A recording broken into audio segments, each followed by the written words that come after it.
I've played music my whole life. I've been into music. I'm kind of the kind of person who's into everything. Like I just like learning. I like discovering all that stuff. As an adult, I especially love being around someone who's an expert at something, who's a nerd at something. I will listen to someone geek out about whatever it is they're into. But I've always also been musical, artistic, creative, whatever. And I made some music when I was younger, but it wasn't until I was in college that I'd been kind of away from music for a while, and I started to play guitar. And it wasn't long after I started to play guitar that I was like, I'm going to be, Santana was having this big resurgence, around the year 2000. It's like, that's going to be me. And so I started writing songs so I could write guitar solos. I've told this story a bunch, but I would play these songs for people. All anyone would ever comment on was my singing. I actually had someone tell me, don't quit your day job. Like, it was pretty harsh. But I'm like, all I wanted them to pay attention to was the guitar solos, right? But I couldn't produce. I couldn't like it. The music, it didn't sound, it was just abrasive. And I think people just couldn't hear it the way that I was hearing it. And so I've been on this now 25 plus year journey of getting my singing to a place where it's at least tolerable. And same thing with the production. I've been in a couple of bands, but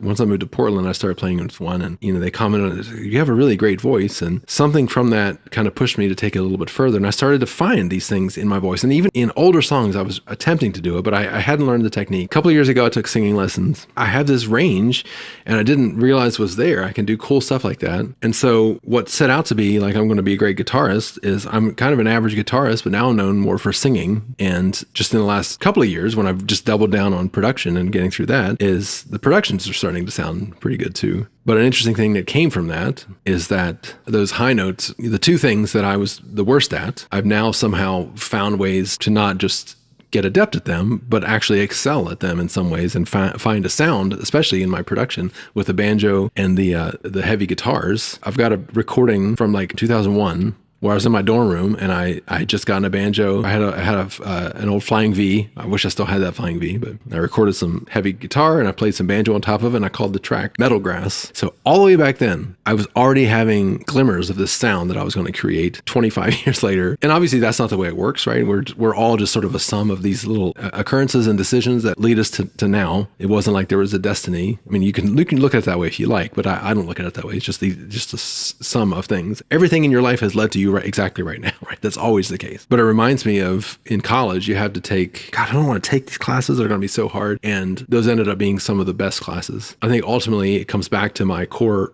personality trait is that I am creative. I like to learn, and being confronted with something very foreign is probably the best thing that can ever happen to me. I'm the kind of person who excels in a crisis, and I like the challenge of a tough situation. It's going to be very long, but hopefully that edits into a nice short reveal.